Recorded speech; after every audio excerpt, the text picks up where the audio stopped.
Diapered Dandy opened her eyes slowly and saw the sky grey with the billowing smoke from the recently exploded cabin. She groaned as she got to her feet slowly and looked around for Arson. "Brianna," she called out, getting no response. The sun had started to set, and the forest surrounding the cabin was no doubt full of many threats that two weakened heroes would be in no shape to face. Jessica continued her search for Arson, and finally found her laying face down in a clearing several yards from the cabin. "Brianna!" Jessica shouted as she ran to the downed woman.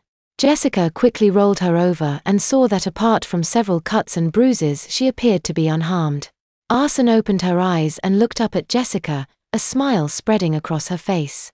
"Glad you're having a good time," Jessica said with a smile of her own. Arson sat up and watched Jessica intently as she got up herself. "What happened?" she asked. "The cabin blew up. I just hope Numina wasn't in there," Jessica said. "Who?" Arson asked. Jessica stared at Arson for a moment. "Numina, the hero we were sent out here to rescue," she said.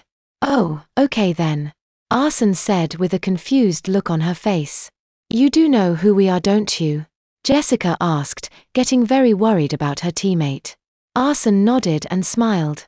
"I'm Brianna Cobb, and you're my sister Lindsay," she said. Diapered Dandy opened her eyes slowly and saw the sky grey with the billowing smoke from the recently exploded cabin. She groaned as she got to her feet slowly and looked around for Arson. "Brianna," she called out, getting no response. The sun had started to set, and the forest surrounding the cabin was no doubt full of many threats that two weakened heroes would be in no shape to face. Jessica continued her search for Arson, and finally found her laying face down in a clearing several yards from the cabin. "Brianna!" Jessica shouted as she ran to the downed woman. Jessica quickly rolled her over and saw that apart from several cuts and bruises she appeared to be unharmed. Arson opened her eyes and looked up at Jessica, a smile spreading across her face. "Glad you're having a good time," Jessica said with a smile of her own. Arson sat up and watched Jessica intently as she got up herself. "What happened?" she asked. "The cabin blew up. I just hope Numina wasn't in there," Jessica said. "Who?" Arson asked. Jessica stared at Arson for a moment. "Numina, the hero we were sent out here to rescue," she said. "Oh, okay then," Arson said with a confused look on her face. "You do know who we are, don't you?" Jessica asked, getting very worried about her teammate. Arson nodded and smiled. "I'm Brianna Cobb, and you're my sister Lindsay," she said.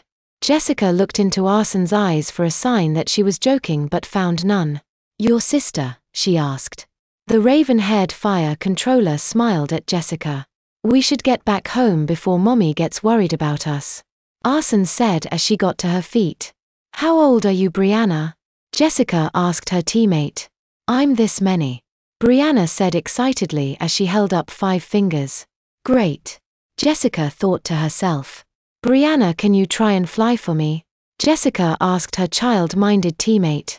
Arson looked at her quizzically for a moment and then giggled. "Your silly sister, I can't fly," she said. "Perfect," Jessica said. Taking Arson's hand, she flew into the air, startling the girl who clung tightly to the woman she believed to be her sister, whimpering in fear that she would fall. Jessica took them back to the base, hoping that Arson would snap out of her condition quickly. Severe and Fantasy looked up at the Abyss Towers, the large skyscraper owned and operated in secret by Malta.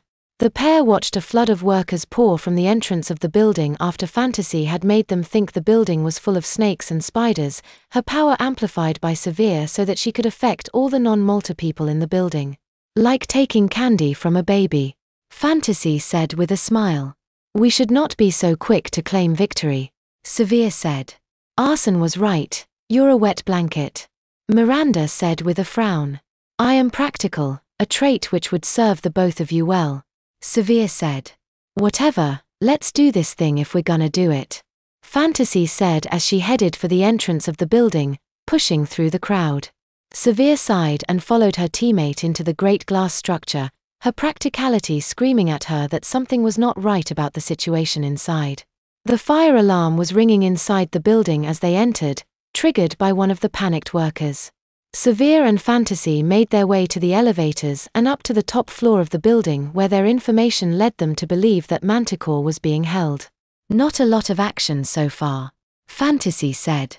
Severe nodded. "I fear that we may be getting more than we bargained for," she said. Fantasy shrugged.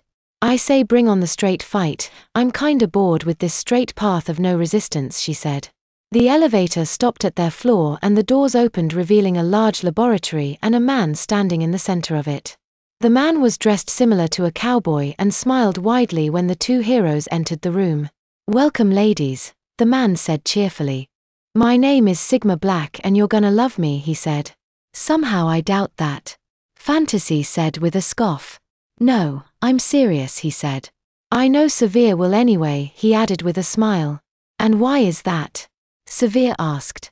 "Glad you asked, little lady," he said as he stepped over to a nearby console and picked up a CD and put it into the machine. A large monitor came on after a moment and started playing a video of a lab technician and a little girl. "Experiment number 47521, the scientist in the video said to the camera.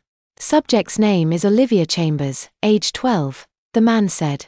Severe looked at the little girl intently. She was an albino like her. Severe felt her stomach begin to churn when the realization that she was watching a video of herself being experimented on as a child set in. Here, in the most unlikely of places, she was finally getting the information that she had sought her whole life. Subject has been treated with gene therapy that has granted her mental abilities in the form of telekinesis and telepathy, the doctor explained. Tests on the subject are to determine proficiency in combat situations, he added. Severe and Fantasy watched in horror as several soldiers armed with riot batons entered the room where the little girl was being detained and began attacking her. The girl screamed and put her arms up in defense. Several blows landed on her and brought her to her knees. Then the girl stopped screaming and looked up at the soldiers as she began to float upward into the air. The soldiers backed away from the young girl and attempted to get out their guns. The guns were pulled from their hands by the girl's powers and aimed at them. Seconds later the guns went off and the soldiers were dead or dying. Test successful, the doctor said, ending the video. Severe felt a tear roll down her cheek as her emotions began to build inside of her. "Why?" she asked Sigma Black quietly. "You were a latchkey kid, easy to pick up off the street and use for testing," he said. "Turned out quite well except for the whole hero bit," he said. "And my family?" she asked, her powers building along with her emotions. "Dead, I'm afraid," Sigma Black told her. "You shouldn't be mad, you should be thanking us," he added. Severe plucked the man from where he stood with her powers and mentally threw him through the window behind him, sending him plummeting to the earth below. "Thank you," she said. "Severe, I'm sorry for what they did to you, but this isn't the way to handle this," Fantasy said. Severe chuckled. "A minute ago you were aching for a fight," she said. Fantasy nodded. "Yeah, but you look like you're ready for a lot worse than a fight," she said. "You're right, I'm ready for a massacre," Severe said with a smile as she floated over to the elevator and tore it from the wall and flung it across the room and entered the now empty shaft. "She thinks she's 5 and that I'm her sister," Jessica explained to Dementia's Knight as he began his examination of Arson. Knight shone a light in the young hero's eyes and had her follow a pen with her eyes. "She seems fine other than that," he said. "I'll give her a CAT scan and see what we can find," he said. Jessica nodded and sat next to Arson on the exam table. "You doing okay, kiddo?" she asked. Arson had taken to sucking her thumb and twirling her hair with her finger but nodded slowly. "Who are these people?" she asked after removing her thumb from her mouth. "They're friends. They're gonna help you to get better," Jessica explained. Arson nodded again. "How come you can fly, sister?" she asked. "I have superpowers," Jessica said. "Neat," Brianna said with a wide grin. "You have them too," Jessica explained. "You can control fire and fly," she said. "Really?" Brianna asked with wide eyes. Jessica smiled. "Yeah, and as soon as you get better you'll remember how to use them," she said. "What's wrong with me?" Brianna asked with a slight pout at the implication that she was somehow flawed.